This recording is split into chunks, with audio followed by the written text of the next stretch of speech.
Okay, well, thank you so much, Faytene, for making some time here today because you and I just came off of another call, and during that call, we had an opportunity to talk about Alberta. So I wanted to bring everybody into the conversation that we just had on another call because this is so important for our nation. The conversation about what is happening in Alberta with this election, how close we are to the finish line, why does it matter, and the importance of knowing that not only what we need to do in the next to make the most of the next few days, but also I think it's important to touch on the consequence of if we do not act in an obedient way to the leadings of the Lord through this process. So Faytene, welcome. Thanks for making the time. Oh, thank you, Doug. And both you and I were just eating lunch and we were going back and forth about how do we mobilize, how do we motivate? We're like, let's just do a Zoom. Let's just push this out there. So this is really spontaneous, but it's because it's so important. I want to maybe just open by saying this. There are moments, like if we look back over the last 10, 15 years, we can see that there were windows of time, whether it was a federal election, whether it was a leadership race, whether it was a provincial election or something else, where these windows of time determined the trajectory of our nation, of our province, of certain issues. We are in one of those windows again, and we are absolutely foolish to not discern the windows and then move into those windows with intelligent action. And that's what you and I are all about is, everybody, like we all love the Rise Up for Canada. Let's, the rah. We love that. We love the inspirational, stuff. But there has to be a point where the rubber meets the road and where we actually move intelligently. And what I've learned over the years by working with people like you and others, Doug, is that there are two critical words that people who track with us need to understand, and they've heard it before, but we're going to say it again because it's such a critical time to accent it, and that is the two words swing ridings. Swing ridings. The 2019 federal election, it was the swing ridings that determined the power construct of that, the outcome of that election, which determined who was leading us going into the pandemic management season. And we could go on. And so with Alberta, it almost feels like Alberta is kind of one of the last men, or maybe we should say women, standing when it comes to really pushing back specifically against the federal government on some of the basic charter rights issues: freedom of conscience, freedom of medical autonomy, parental rights, defending the province's right to steward their own natural resources, these types of things. Let's just face it, the Alberta government has been one of the strongest ones just pushing back on Ottawa. And, we know healthy democracies require checks and balances, right? The Bible talks about iron sharpening iron. And when it comes to policy ideas, very often, if all you have is one way of thinking and you never have anybody who's like poking holes in the policies or the ideas, then you come up with really bad legislation. Right. It is critical to democracy that we have checks and balances. So what happens if Alberta goes left? If Alberta goes left, it basically means the strongest voice that we have in Canada on some of these freedom of conscience issues is basically gone. Now Saskatchewan's been really strong. We've had a couple other soft voices out there here and there from some other provinces. But Alberta really does seem to be like the last real beacon of pushback against some of the ideologies that many of those watching this right now would feel grieved about. Right. And so to bottom line it, as of the filming of this, I just counted on the calendar 12 days to May the 29th. And it's probably going to come down to, Doug, this, it's going to come down to somewhere between 11 and 14 of those swing ridings. Now, in those swing ridings, it will be probably less than a dozen volunteers volunteering, probably less than a dozen hours in the next 12 days. It's probably going to be less than a dozen volunteers volunteering less than a dozen hours. This is my gut feeling on this, that will actually determine the outcome of the Alberta election and the strength of whichever government actually wins. And so the next 12 days are critical, absolutely critical. And what happens in these next 12 days will determine the trajectory. I want to say this, Doug, before I stop talking so you can get a word in edgewise, is that, it's not enough just to pray in these moments. It really isn't. And I often think of the model of Jesus in these moments. It's like, man, if all Jesus would have done for me was pray for me, then I'd probably be going to hell, right? Like if he didn't actually become a volunteer, if he didn't actually hang on a cross voluntarily and say, I'm going to get skin in the game. Jesus always started at the place of prayer, but he never finished there. He always finished at the place of action, proclamation, and volunteerism, actually getting on a cross, right? And that's a model for us. And I don't know why. I don't know why that is such a hard thing for us to move into sometimes. We put the call out for volunteering into swing ridings about a week ago, and I sent it out to my email list and also did it on Facebook. Probably went out to about 20,000 people. And Doug, as of the filming of this broadcast right now, we haven't even had 50 of those 20,000 people that have signed up to volunteer. Maybe it's because I'm a bad communicator. Maybe I'm boring. Maybe people don't walk all the way through. I don't know what it is.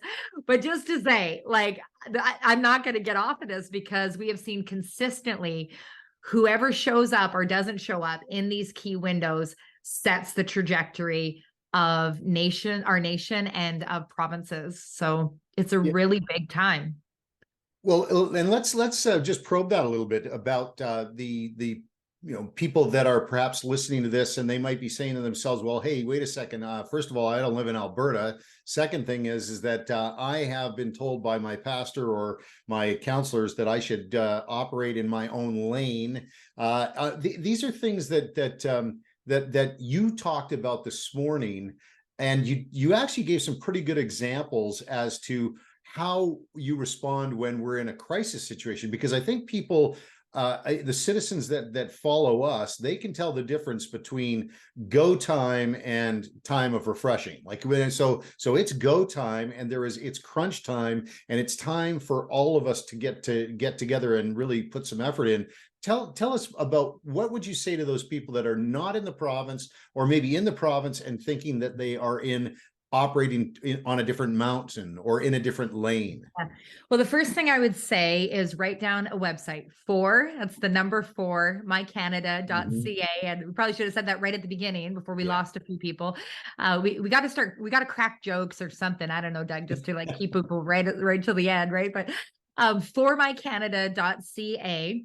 And what I would say is that there are moments of urgency where it's an all hands on deck situation. And what I shared on the reset today is man, when the banks are flooding, everybody starts throwing sandbags, whether they're 5 years old or 85, whether they can, move sand with a little plastic shovel, or whether they've got, an excavator, whatever your capacity is. When the banks of the river are flooding, everybody throws a sandbag, because it's an emergency, and every little bit matters. And you don't know if your little weenie Ziploc bag is going to be the one that stops the whole thing from coming down, And so never underestimate your effort in these critical moments of, I would go so far to say, of crisis, the banks are flooding. And so not everybody's called to be in the political mountain every day of the week or talk politics all the time. That would be weird. That's for people like you and I, Doug, or whatever.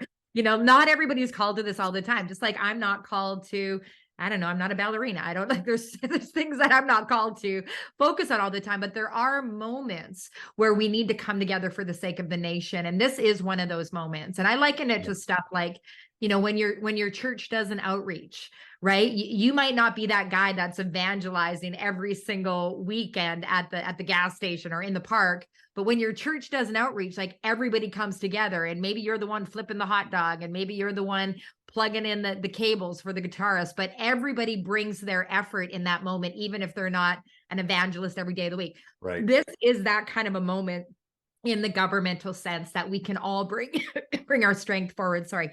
Now, if you don't live in Alberta, this is a beautiful thing about the digital era that we're in, is that people can volunteer just by picking up this thing right here, Right. just by picking up the phone and being a part of a call center. And this is actually one of the most important ways that you can volunteer, is by calling different ones in the ridings, in the swing ridings, to identify whether or not they're supporters of great candidates.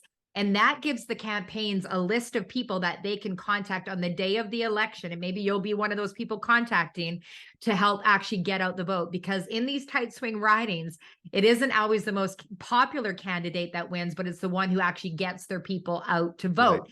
Now, I can do that from New Brunswick.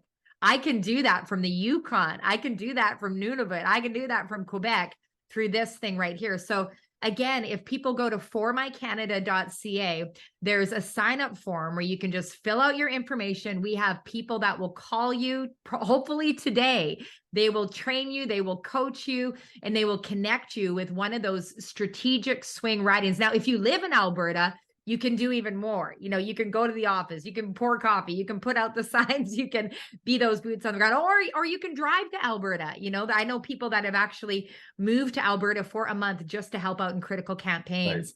Right. But, you know, in these ridings, again, I estimate it's probably 11 to 14 of them.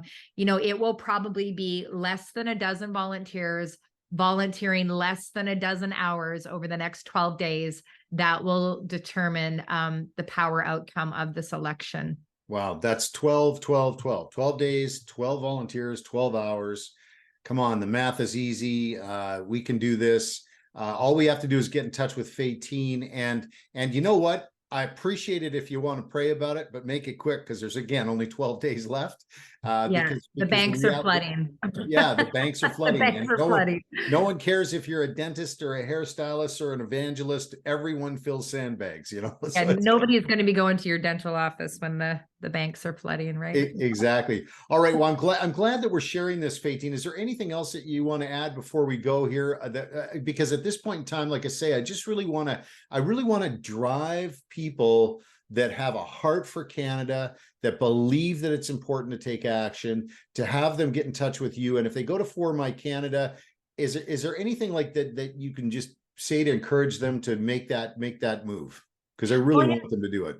Yeah, me too, man. Like, Doug, you know, I want to say this. If somebody's watching this video, I believe it's because they love Canada and they actually are doers. They actually want to do something. And a lot of times people don't take action simply because they don't know what to do or how to do it. And that's why we work so hard to make it so easy. And so please, if that's you, you're that person that loves Canada and you're like, you know what, I might not understand politics. You know, when I first started, I thought the Senators were a hockey team. Like, I didn't know anything about government. You don't have to know everything about it. You just have to say yes, fill out that form, and there are people on the other side of that form that will walk you through. Yeah. And for those that are watching this and they're kind of like, meh, well, it's not for me. I just want to say, you know, that's kind of like, maybe this is a bit intense, but, you know, I think times like this maybe maybe we need to start talking a little bit more intense, Doug, because I don't know why or how I can put the call out to almost 20,000 people and only have 50 people respond. Yeah.